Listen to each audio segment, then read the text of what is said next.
There is a living creature in your nearest park, made almost entirely of protein. It sits on a bench 3 feet from your hand and waits. It is abundant. It is legal to hunt in most of the country during hunting season. It tastes, according to chefs who have cooked it, like a cross between chicken and rabbit, with a sweetness that comes from a diet of hickory nuts and acorns. A single serving delivers more than 20 grams of protein with a fraction of the fat of beef. And you have never once considered eating it. That creature is the eastern gray squirrel. Every major American city is home to thousands of them. Central Park alone held an estimated 1,500 by the mid-1880s, and the population has only grown since. They are so common that you stop noticing them within a week of moving to any town with a tree. They are, by any measure, one of the most successful wild animals on the continent. And here is the pattern violation. In rural America, the same animal is hunted and eaten by the millions every year. Children skip school on the opening day of squirrel season in parts of the South. 19th century cookbooks treat squirrel as a standard ingredient. The same species that tourists photograph on the National Mall is a staple of Appalachian dinner tables. The same animal that children name in city parks fills freezers in Missouri and Georgia every autumn. The meat is lean, sustainable, and free. Yet in the cities where squirrels are thickest, the idea of eating one produces genuine disgust. Why do you recoil from a food your great-grandparents would have recognized as normal? Why do parks across America function as accidental wildlife sanctuaries for an animal that is, in every biological sense, edible? The squirrels are right there. They are not endangered. They are not protected in most places. And nobody eats them. That is not natural. That is not instinct. Disgust does not arrive in the human genome with a squirrel-shaped hole in it. Every food taboo has a history. And this one has a history stranger than almost anyone knows. The answer begins in the 1840s, in a city that decided to put squirrels in its parks on purpose. Before that story unfolds, you should understand what you are looking at when you see a squirrel on a park bench. You are looking at deliberate urban design. You are looking at a moral project. You are looking at a creature intentionally transformed from wild game into beloved park citizen. That transformation is the reason your hand does not reach for it.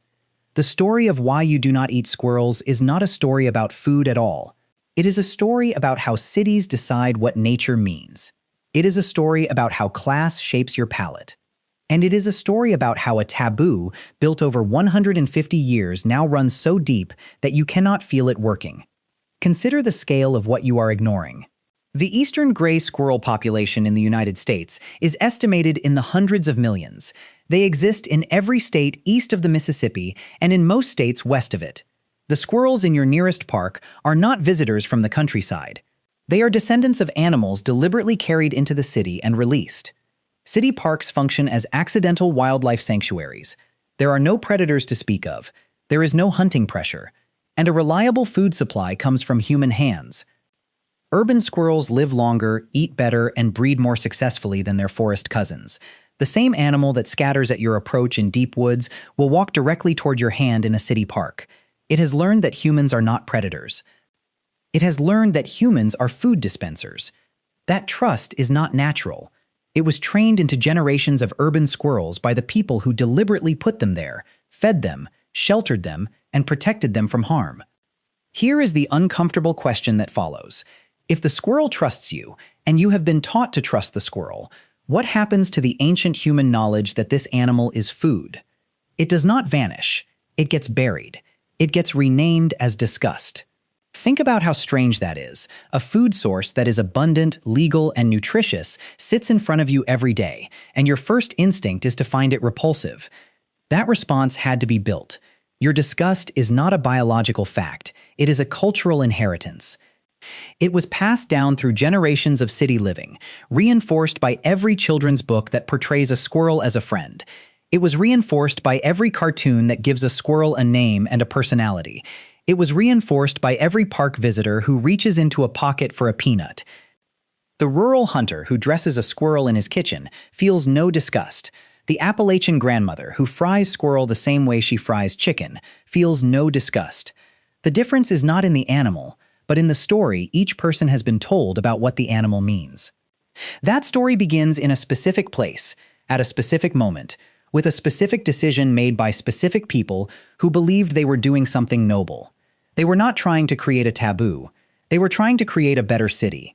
What they created was a wall between you and one of the most sustainable, abundant, and nutritious sources of protein on the continent. A wall you cannot see, because it is built inside your own mind. The next time you walk past a squirrel, notice the feeling. Notice that you have never once considered what that animal would taste like. Notice that your hand does not reach for it. Then ask yourself who put that feeling there. The answer is about to become specific. The year is 1847. The place is Philadelphia. Franklin Square, a small patch of green in a rapidly industrializing city, receives 3 eastern gray squirrels trapped from nearby old-growth hardwood forests. They are given wooden nesting boxes. Food is provided through the winter. They are watched with an attention that seems almost comical for 3 small rodents. This was not a casual act. This was the first documented introduction of squirrels into an American city, and it was deliberate in every particular. Something else was happening in that square. Those 3 squirrels were not decorations. They were the opening move in a transformation that would eventually put squirrels in every major city in America. The man who uncovered this story is Etienne Benson, a historian at the University of Pennsylvania. He spent years tracing the urbanization of the eastern gray squirrel. What he found rewrites everything you think you know about the animals in your local park. By the middle of the 19th century, squirrels had been effectively eradicated from American cities. They were hunted for food. They were pursued as crop pests. And they were driven out by the destruction of their habitat. To get them back, you had to transform the urban landscape. Trees had to be planted. Parks had to be built. The hardest part was changing the way people behaved toward wild animals. Benson put it directly.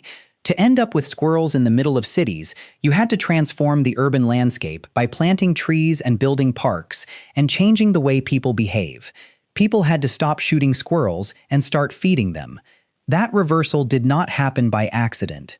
It was driven by a powerful ideology that historians have only recently reconstructed. The belief was simple and absolute. Nature in the city was essential to maintaining human health and sanity.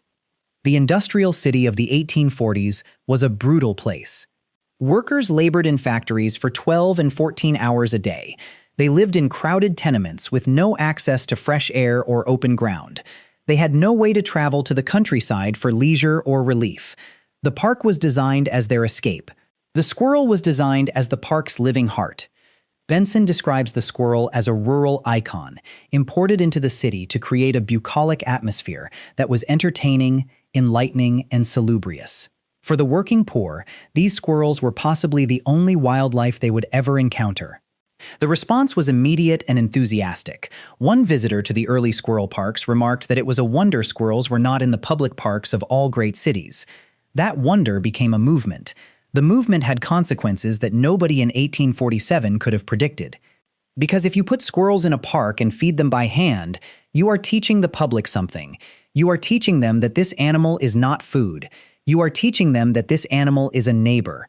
That lesson was about to be taught in Boston. New Haven would follow. What no one saw coming was that the squirrels were about to get fat. The reports from Boston and New Haven read like comedy. Squirrels, fed by adoring humans around the clock, grew so fat that they fell out of the trees. The image is almost too perfect. A creature engineered to be a symbol of wild nature, so stuffed with handouts that gravity becomes its enemy. Park visitors did not find this alarming. They found it delightful. By the 1870s, the experiment had entered its second and far more consequential phase. New York released a small group of squirrels into Central Park in 1877. The population exploded. By the mid-1880s, an estimated 1,500 squirrels lived in Central Park alone. Authorities even discussed culling the population to keep it under control. The squirrels repaid the investment. They bred. They adapted. They made the parks their own. Within a generation, the experiment had become a way of life. Cities began planting nut-bearing trees, specifically to feed their new residents. Harvard Yard installed nesting boxes and distributed bags of nuts through the winter. Washington's Lafayette Park had feeders who handed out more than 75 pounds of peanuts every week. People fed the squirrels from their hands. Children learned that a wild creature could be trusted. The squirrels learned that humans were not predators but providers. The urban squirrel was no longer an experiment, it was an institution. But something stranger was happening beneath the surface. Feeding a wild animal was becoming a moral act. Benson found that urban Americans in this period considered feeding squirrels a way of encouraging humane behavior in city residents. Charity toward a small, trusting creature was believed to cultivate compassion in the giver. The squirrel was not a park amenity. It was a vehicle for moral self-improvement. The act of feeding was the lesson. Think about what that means for the food question.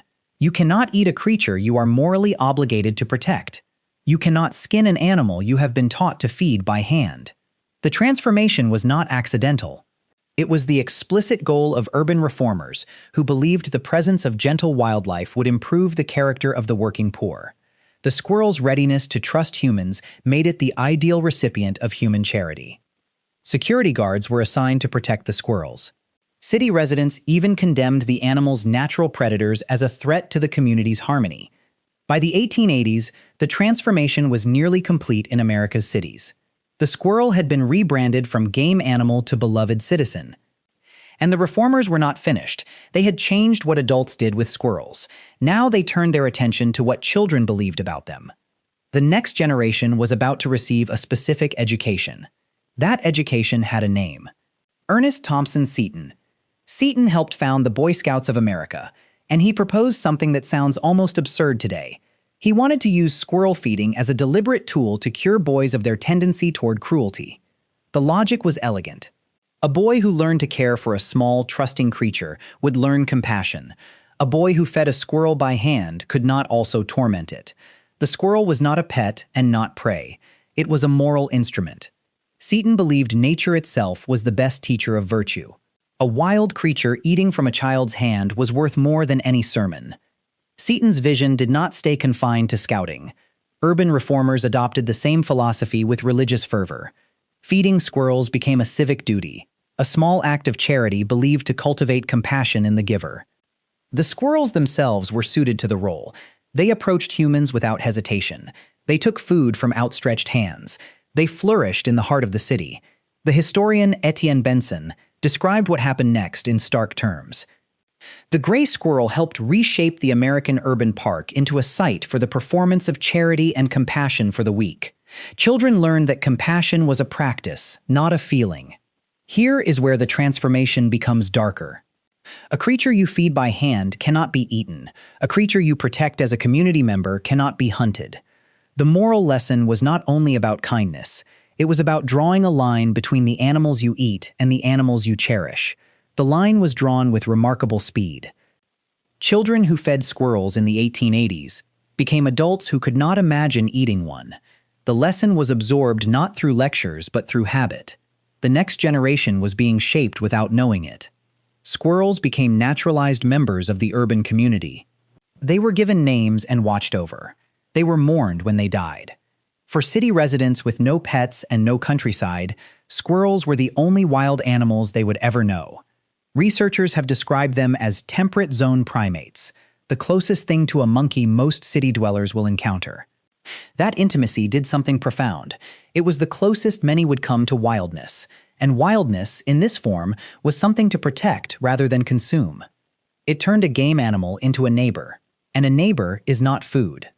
The moral transformation was now complete in the cities. But the reformers had only built the first wall. A second wall was about to rise. It would be built not out of compassion but out of contempt. It would target not the squirrel but the people who dared to eat it. The Italians were not the only ones who remembered what squirrels were for, but they were the ones who paid the price for that memory. In 1887, the White House Cookbook was published in Washington. It was the definitive guide to American cookery, the book that told the nation's most powerful families what belonged on their tables. It contained detailed recipes for squirrel. Squirrel soup, squirrel pie, broiled squirrel with toast. This was not a survival manual for the desperate. This was the culinary Bible of the American elite. The same animal that would one day be a punchline in a hillbilly joke book was, within living memory, presidential cuisine. That is the temporal vertigo you need to feel. The taboo is not ancient and it is not biological. It is a manufactured revulsion, built within the lifetime of people still living. The mechanism was class. As the cities swelled with immigrants, squirrel eating became a marker of poverty. The Italian laborers who hunted squirrels in the parks were not breaking a law but violating a social norm built in one generation, and the punishment for that violation was not a fine, it was contempt. New Yorkers described the Italian squirrel hunters as barbarians. The word matters. It did not say they were breaking the rules, but that they were outside civilization. The moral transformation had done its work so completely that eating a park squirrel was no longer a matter of taste but a matter of savagery. The reformers who preached compassion were the first to condemn. The same animal that appeared in the White House Cookbook in 1887 was, within decades, the food of the despised. The same meat served to presidents was now proof of inferiority. A poor man who shot a squirrel for his family's dinner was not feeding himself, but announcing his place in the social order. Think about what that means for you. The disgust you feel at the thought of eating a squirrel is not your own. It was installed by people who wanted to draw a line between the worthy and the unworthy. That line did not exist before the 1840s, and it was drawn in a single lifetime. The poor understood what was happening. In rural America, squirrel remained what it had always been, a practical source of protein for people who could not afford beef. But the cities had made their decision. Squirrel was no longer food. It was a test of character, and if you ate it, you failed the test. The second wall was now rising. It was not made of law or biology, but of shame. Shame is the most durable building material humans have ever invented. The same parks that reformers had filled with squirrels became a stage for a collision. Italian immigrant families arriving in New York in the 1880s carried a memory that city natives had already lost. In their villages, a squirrel was a meal. The park squirrels were fat, slow, and unafraid of humans. To a hungry family, they were not ornaments but protein walking on four legs. The hunters were not poachers in their own eyes. They were providers. Italian laborers began hunting the park squirrels, and the city responded with a word that would define the conflict: barbarians. The word did not describe a crime, because there was no law against taking a squirrel from a park in those years. The word described a people. The Italians were not breaking a statute, but violating a social norm that had been built in one generation. The children who had fed squirrels in the 1870s became adults who could not imagine eating one. When they saw someone who could, they did not see hunger, they saw savagery. The moral education worked so completely that it produced contempt for anyone who had not received it. The virtue the reformers cultivated became the instrument of prejudice. A poor man who shot a squirrel for his family's dinner was not feeding himself, but announcing his place in the social order. The class line was drawn in a single generation. The marker stuck for more than a century. A man with chickens in the yard and hams in the larder looked down on a man who had to scrounge in the woods. The judgment was written into the animal itself, and the animal could not escape it. But contempt alone could not make the taboo permanent. Contempt can be challenged. Contempt can be ignored by a hungry man. A desperate father can endure a slur aimed at his children. What the taboo needed was a wall, and the wall was already rising in the legal codes of every American city. It was built not by moralists, but by legislators writing ordinary public safety laws. Consider what happens if you decide to harvest a squirrel from a city park. The first obstacle is not social judgment, it is the law. And the law begins with the word firearm. The discharge of a firearm within city limits is prohibited in nearly every municipality in the United States. This is not a hunting regulation, but a public safety ordinance. It was written to protect dense populations from stray bullets and ricochets. Its effect on the squirrel question is absolute. You cannot shoot a squirrel in a city park because you cannot fire a gun in a city park. The law does not care why you are firing. It does not ask whether your target is a squirrel or a paper target or a tin can. The act itself is the violation. The restriction does not stop at firearms. In most urban jurisdictions, air rifles are restricted or banned outright, and some cities regulate slingshots. A man in suburban New Jersey who reaches for a pellet gun discovers that the state classifies squirrels as game animals. The hunting season applies. His municipal code adds another layer of prohibition on top of the state law. The tools of small game harvest are unavailable to the urban dweller. Every method is blocked. Every path leads to a statute. Even if a legal method existed, the hunting regulations close the remaining door. Squirrels are classified as game animals in most states. They may only be taken during a defined season, with a valid license, within specified bag limits and possession limits. Kansas State University's Wildlife Service states it plainly. Because using firearms within city limits is generally prohibited, shooting squirrels is not recommended in urban areas. The recommendation is so gentle it almost hides the iron behind it. A squirrel in a city park is not food. It is a protected game animal living in a place where the legal tools to harvest it cannot be used. The structural impossibility is complete. The wall is elegant because it never mentions squirrels. Firearm safety laws protect the public. Game regulations protect wildlife populations. Neither was designed to make squirrel eating impossible. Together they achieve that. No single statute says you may not eat a park squirrel. 100 statutes combine to make it impossible. This is the moment the taboo becomes permanent. The moral judgment of the 19th century is now enforced by the full authority of the state. What began as a lesson in compassion has become a legal structure with fines and the threat of prosecution. But the wall only exists in the city. Step outside the municipal boundary, and the legal landscape changes completely. The same animal that is untouchable in a park becomes a legal harvest in the woods. Even that legal harvest is wrapped in rules that assume a rural life. Texas allows 10 squirrels per day and 20 in possession.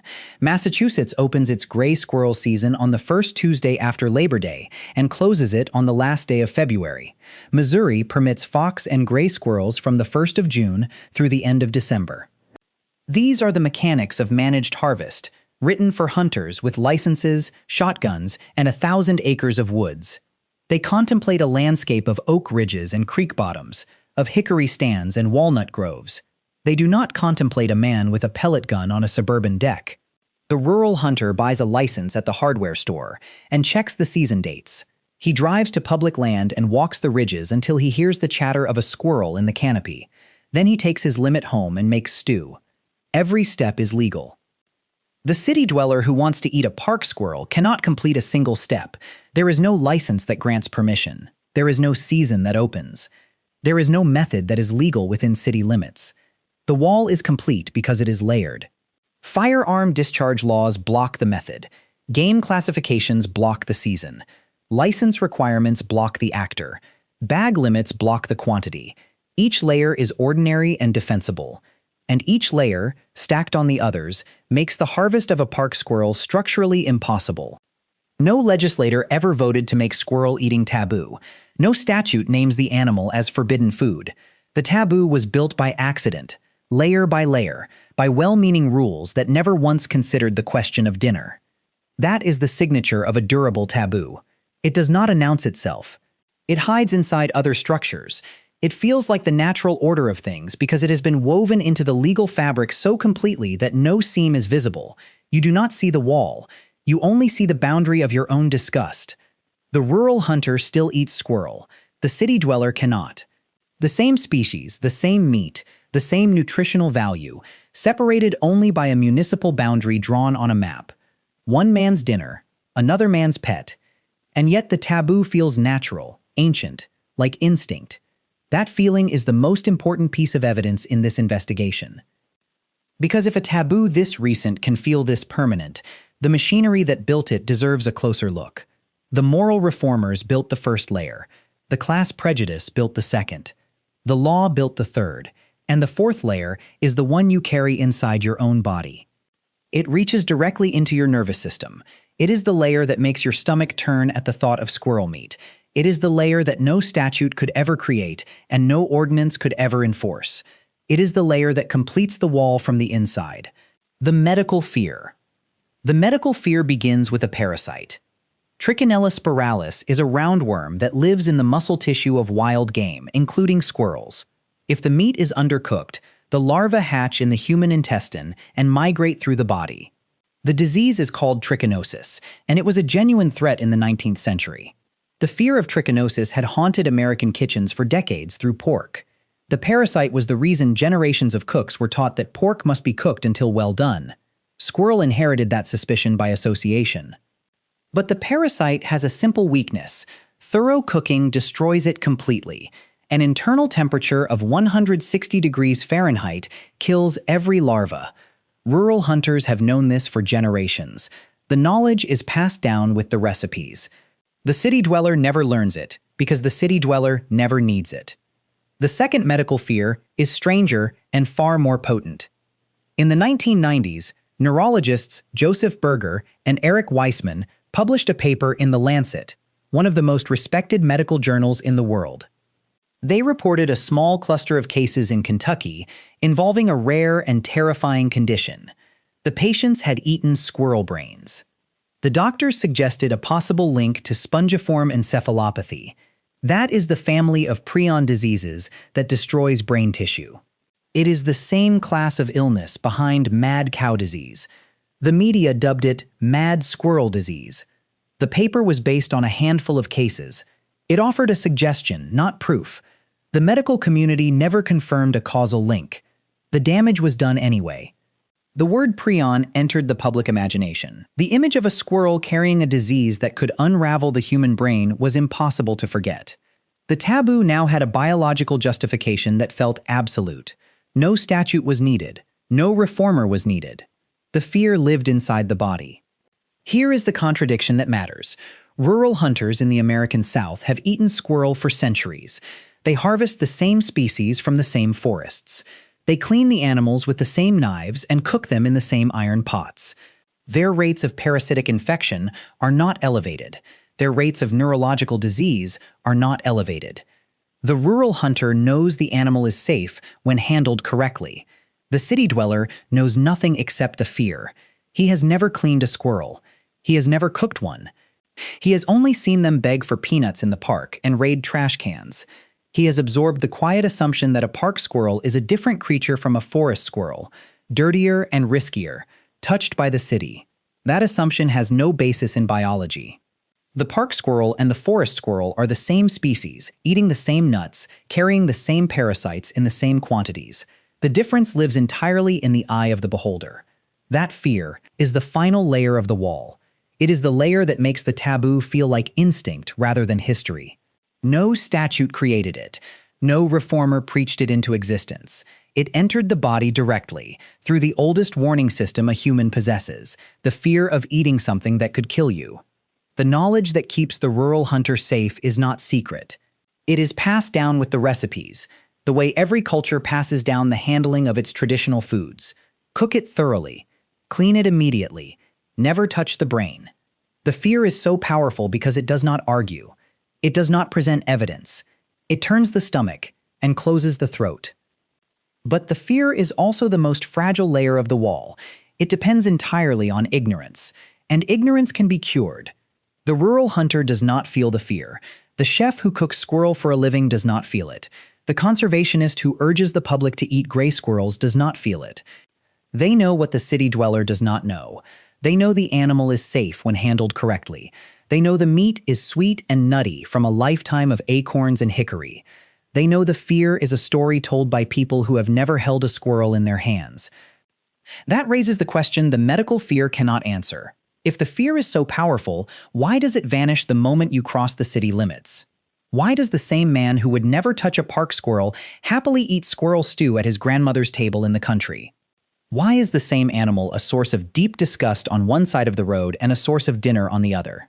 The answer to that question is the exception, and the exception breaks the entire wall apart. The exception lives in the rural American South, where squirrel hunting is not a curiosity but a heritage. Children skip school on the opening day of squirrel season. The knowledge of how to clean and cook the animal is passed from parent to child, the way recipes for holiday meals are passed in the city. Those towns are linked by narrow roads. On the opening morning of squirrel season, the schoolrooms sit half empty. The tradition is not a relic. It is a living practice that has survived every wave of modernization. A chef who crossed from Manhattan to the countryside described it precisely. Squirrel hunting is more American than apple pie, than Babe Ruth, than a $20 bill. Entire traditions have formed around these animals, and guns have been crafted in their honor. Brunswick stew began as a squirrel dish. The original recipe called for squirrel meat simmered slowly with vegetables. The dish carried that identity for generations. It is one of the earliest culinary uses of squirrel in American cooking, a direct line from the colonial forest to the modern table. The meat itself explains part of the devotion. Squirrel tastes like a cross between chicken and rabbit, but sweeter, with a firm texture and a nutty flavor that comes from a lifetime of acorns and hickory nuts. It is lean, high in protein, and free of the antibiotics and hormones that come with farm-raised meat. The rural hunter knows the animal is safe because he has eaten it for decades. His father ate it before him, his grandfather before that. The medical records show no cluster of suffering among the generations who have eaten squirrel every autumn. The same animal that the city dweller treats as a park pet is a staple of the rural freezer. The same species that the urbanite would never touch is a delicacy in the southern kitchen. The contradiction does not stop at the American border. In the United Kingdom, the gray squirrel is an invasive species that has driven the native red squirrel to the edge of extinction. There are an estimated 2.5 million gray squirrels in Britain, against a mere 10 to 15,000 reds. The British response was a campaign with a slogan that would be unthinkable in an American city: "Save a red, eat a gray." British butchers and restaurants embraced the idea. Recipes multiplied for squirrel burgers, squirrel and hazelnut pâté, Rajasthani squirrel curry, and braised squirrel with bacon and porcini. The environmental argument made eating squirrel a virtue, and the novelty made it fashionable. The same animal is a celebrated delicacy in the rural American South. The same animal is an environmental duty in the United Kingdom. The same animal is an untouchable park pet in the American city. Three cultures hold three different relationships with the identical creature. The animal did not change. The context did. And that context turns the investigation back on you. You have walked past these animals your whole life. You have watched them chase each other up oak trees and bury nuts in the same park where you eat your lunch. You have never once considered putting one on a plate. The rural hunter across the state line has. His children have. His grandchildren will. The same species, the same forests, the same autumn harvest, and not a single generation of suffering in the medical records. The chef in London has built a career on the same animal. The conservationist has made it a moral duty. Every gray squirrel eaten is one less invader threatening the native red. Three cultures hold three different relationships with the identical creature. The animal did not change. The context was built by people, layer by layer, over a single century. First came the moral layer. Urban reformers put squirrels in parks and taught city dwellers to see them as community members. Feeding a squirrel became an act of charity.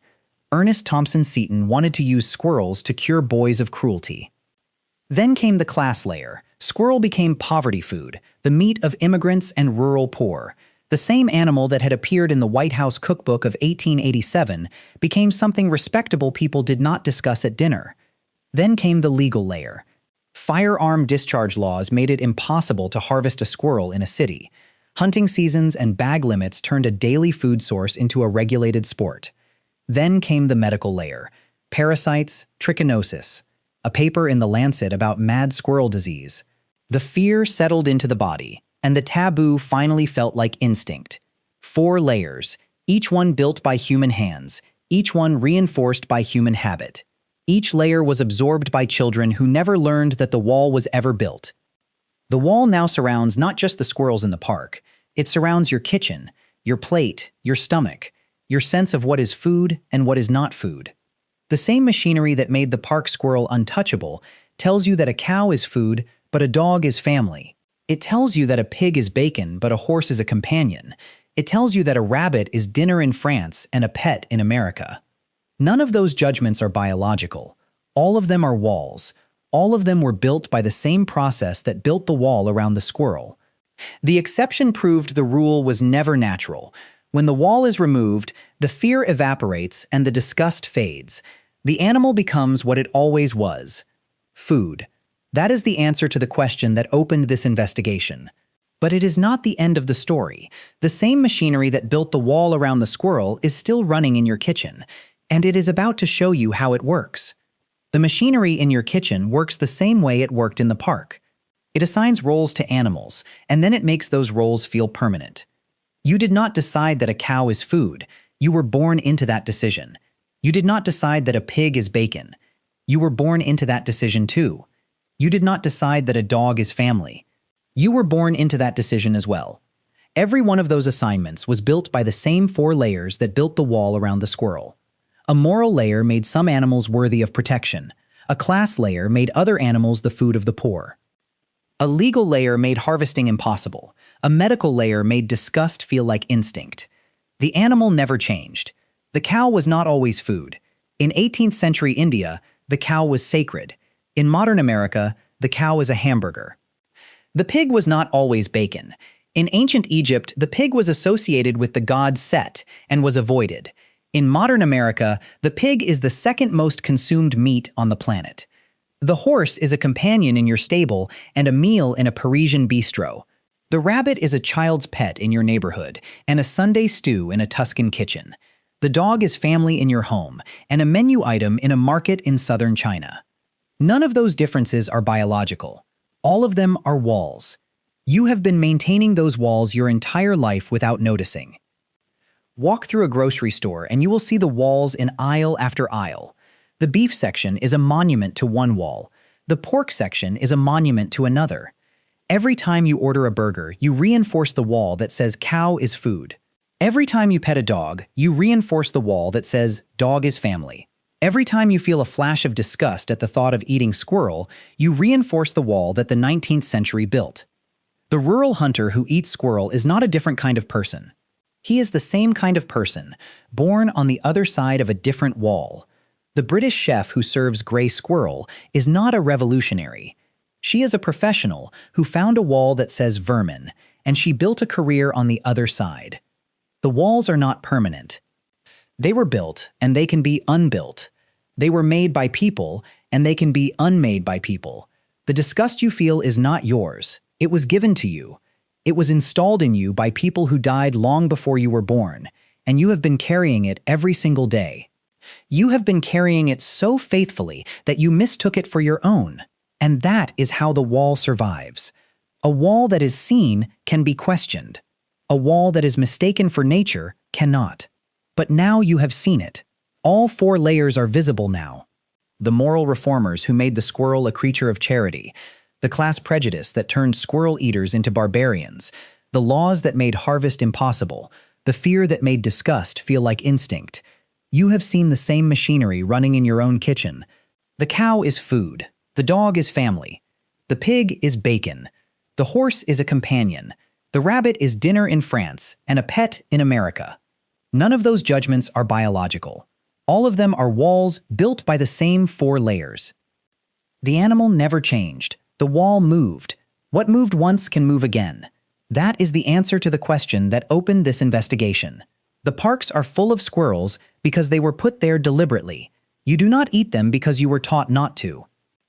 The teaching was layered, so successful that it now feels like nature, and the wall became invisible. The way things have always been is barely 170 years old. The White House Cookbook of 1887 printed squirrel recipes. Italian immigrant laborers who hunted squirrels in New York parks were castigated as barbarians. The same animal went from presidential cuisine to poverty food within a single generation. Every meal you eat is a vote for a wall. Every burger reinforces the wall that says cow is food. Every family dinner with a dog at your feet reinforces the wall that says dog is family. You have been voting for these walls 3 times a day for your entire life, and you never saw the ballot. The rural hunter is not a different kind of person. He is the same kind of person, born on the other side of a different wall. The British chef who serves gray squirrel is not a revolutionary. She found a wall that says vermin and built a career on the other side. The conservationist turned the taboo into a moral duty. The next time you walk through the park, look at the squirrels differently. You are looking at a creature that was deliberately placed, fed, protected, and made untouchable. What you are looking at is a wall you have been maintaining your entire life without knowing it was there. The squirrel never changed. The squirrel was always food. You are the one who was changed. For the first time, you can see the wall you have been looking at your whole life, and you never knew it was there. Now you know.